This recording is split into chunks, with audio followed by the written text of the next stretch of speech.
Assalamualaikum warahmatullahi wabarakatuh. Halo semuanya, apa kabar? Semoga dalam keadaan yang sehat walafiat.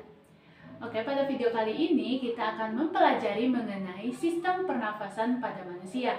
Nah, pada sistem pernafasan ini kita akan belajar mengenai 4 hal, yaitu yang pertama ada organ-organ pada sistem pernafasan yang terdiri atas hidung, kemudian laring, trakea, bronkus, bronkiolus, dan alveolus. Kemudian ada mekanisme dari pernafasan. Mekanisme pernafasan ini ada dua, yaitu inspirasi dan ekspirasi. Yang ketiga ada jenis-jenis pernafasan, ada pernafasan dada dan pernafasan perut. Yang terakhir ada kelainan-kelainan yang terdapat pada sistem pernafasan.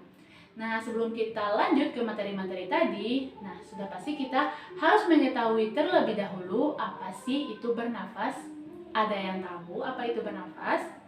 Ya, bernafas adalah suatu proses yang terjadi di dalam paru-paru di mana terjadi pertukaran antara oksigen atau O2 dengan karbon dioksida atau CO2. Nah, kita langsung saja masuk ke materi yang pertama, yaitu organ-organ dari sistem pernafasan. Nah, teman-teman bisa lihat organ-organ pada sistem pernafasan pada gambar, yaitu terdiri atas 3 bagian utama, yaitu hidung, kemudian saluran-saluran pernafasan, yang ketiga ada paru-paru. Nah, untuk hidung, kemudian saluran pernafasan terdiri atas laring, trakea, kemudian cabang-cabang dari si trakea yaitu bronkus, dan kemudian cabang-cabang kecil dari bronkus yang disebut dengan bronkiolus. Nah, yang terakhir ada paru-paru. Di dalam paru-paru ini terdapat alveolus yang bentuknya menyerupai bola-bola kecil atau rangkaian anggur. Nah, di alveolus inilah tempat terjadinya pertukaran antara oksigen dan karbon dioksida. Nah, kita langsung saja masuk ke organ yang pertama, yaitu hidung. Nah, teman-teman bisa lihat pada gambar, hidung kita terdiri atas rongga hidung, kemudian ada saraf pembau, silia pembau pada bagian atas, kemudian saraf pembau yang akan menuju ke otak. Nah, di dalam hidung ini juga terdapat rambut-rambut halus yang nantinya akan menyaring udara yang masuk. Nah, proses di hidung yang pertama, udara masuk, oksigen masuk, kemudian udara tersebut akan diatur kelembabannya, juga diatur suhunya. Nah, satu hal yang penting, karena hanya hidung yang memiliki rambut-rambut halus untuk menyaring udara, maka sebaiknya kita bernafas melalui hidung, bukan melalui mulut. Nah, pada silia pembau nantinya akan menyensor bau-bau yang masuk melalui udara. Nah, bau-bau ini kemudian akan disampaikan ke saraf pembau akan menyampaikan ke otak, dan akhirnya kita akan mendeteksi bau apa sih yang terdapat di udara yang kita hirup. Nah, untuk organ yang kedua ada saluran pernafasan. Saluran pernafasan seperti yang dilihat pada gambar terdiri atas laring, kemudian trakea. Nah, untuk 2 cabang seperti huruf Y dari trakea ini kita sebut dengan bronkus. Nah, bronkus juga memiliki cabang-cabang kecil di ujungnya yang kita sebut dengan bronkiolus.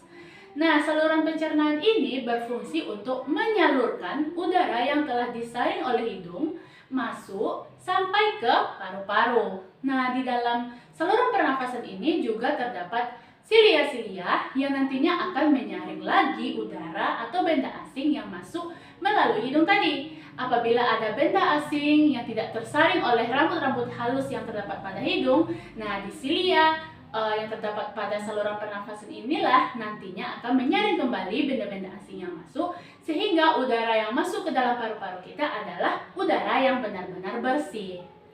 Nah, yang ketiga yaitu organ paru-paru. Di paru-paru ini terdapat bola-bola kecil seperti rangkaian anggur yang disebut dengan alveolus. Nah, alveolus ini adalah tempat terjadinya pertukaran antara oksigen atau O2 dengan karbon dioksida atau CO2. Nah, setelah selesai dengan organ-organ dari sistem pernafasan manusia, selanjutnya kita akan masuk ke mekanisme pernafasan. Mekanisme pernafasan terdiri atas 2, yaitu inspirasi dan ekspirasi. Nah, inspirasi kita ingat kata kunci in yang artinya masuk atau ke dalam. Nah, jadi inspirasi ini artinya adalah proses ketika udara masuk ke dalam paru-paru. Sedangkan ekspirasi adalah X atau keluar yang artinya udara atau proses ketika udara keluar dari paru-paru. Nah, pada saat inspirasi, otot antar tulang rusuk mengembang, rongga dada mengembang, diafragma mengembang, kemudian paru-paru akan membesar. Nah, untuk ekspirasi, kebalikan dari si inspirasi tadi. Otot antar tulang rusuk mengecil, kemudian rongga dada mengecil, diafragma mengecil. Nah, paru-paru juga mengecil.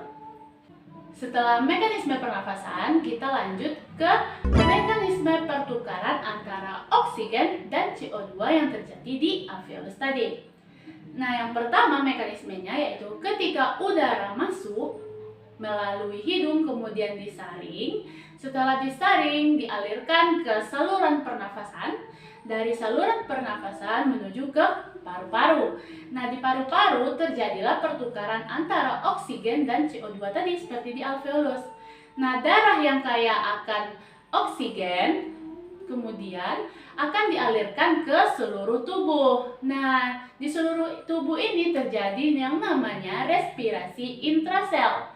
Respirasi atau pernafasan intrasel artinya di dalam sel. Nah, dari pernafasan di dalam sel atau respirasi intrasel ini menghasilkan zat sisa yaitu karbon dioksida. Nah, kemudian darah yang kaya akan karbon dioksida ini dialirkan kembali ke paru-paru, terjadilah pertukaran tadi. Kemudian darah yang kaya akan karbon dioksida ini naik kembali ke atas menuju ke saluran pernafasan, kembali ke hidung dan kemudian dikeluarkan. Nah, seperti itulah mekanisme pertukaran antara oksigen dan karbon dioksida yang terjadi di alveolus.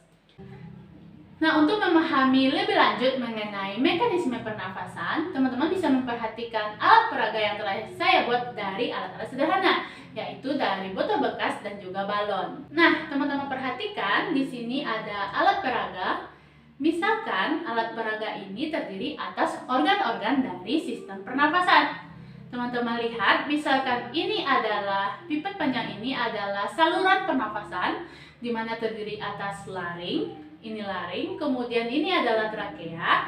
Nah, trakea ini memiliki dua cabang yang disebut dengan bronkus. Nah, di ujung bronkus ini nantinya memiliki cabang-cabang kecil yang disebut dengan bronkiolus. Nah, untuk dua balon di antara cabang-cabang dari si trakea tadi disebut dengan paru-paru. Kita umpamakan sebagai paru-paru. Nah, di dalam paru-paru ini nantinya akan terdapat bola-bola kecil seperti rangkaian anggur yang disebut dengan alveolus, tempat terjadi pertukaran oksigen dan karbon dioksida tadi. Nah, untuk balon yang berwarna kuning kita umpamakan sebagai diafragma. Untuk botol di sekelilingnya kita umpamakan sebagai rongga dada. Nah, teman-teman perhatikan, apabila balon kuning ditarik, nah, balon di dalamnya akan mengembang. Ketika dilepaskan, balon di dalamnya akan mengempis. Nah, balon yang mengembang kita sebut dengan inspirasi atau udara yang masuk. Nah, paru-paru akan mengembang, kemudian diafragma berkontraksi, ini diafragma berkontraksi, kemudian otot antar tulang rusuk berkontraksi. Nah, sedangkan ketika balon dilepaskan, paru-paru akan mengempis, balon di dalamnya akan mengempis. Nah, ini artinya dinamakan dengan ekspirasi. Nah, diafragma berelaksasi, paru-paru mengempis. Nah, selanjutnya kita akan membahas mengenai jenis-jenis pernafasan. Nah, jenis pernafasan terdiri dua juga, yaitu ada pernafasan dada dan pernafasan perut. Pernafasan dada adalah konsentrasi yang dilakukan untuk membesarkan atau mengecilkan rongga dada. Sedangkan untuk pernafasan perut adalah konsentrasi yang dilakukan untuk membesarkan atau mengecilkan rongga perut. Nah, materi yang terakhir yaitu ada kelainan-kelainan pada sistem pernafasan. Kelainan yang pertama ada TBC atau tuberkulosis. Nah, tuberkulosis ini disebabkan oleh bakteri yang bernama Bacillus tuberculosis, di mana alveolus dari penderita penyakit TBC ini dipenuhi oleh banyak cairan. Nah, yang kedua ada pneumonia. Nah, pneumonia ini disebabkan oleh infeksi yang diakibatkan oleh jamur, virus, dan juga bakteri. Yang ketiga ada asma. Nah, asma ini disebabkan oleh alergi yang nantinya akan menyebabkan penyempitan yang terjadi pada saluran pernafasan. Karena penyempitan inilah, maka penderitanya akan mengalami kesulitan dalam bernafas.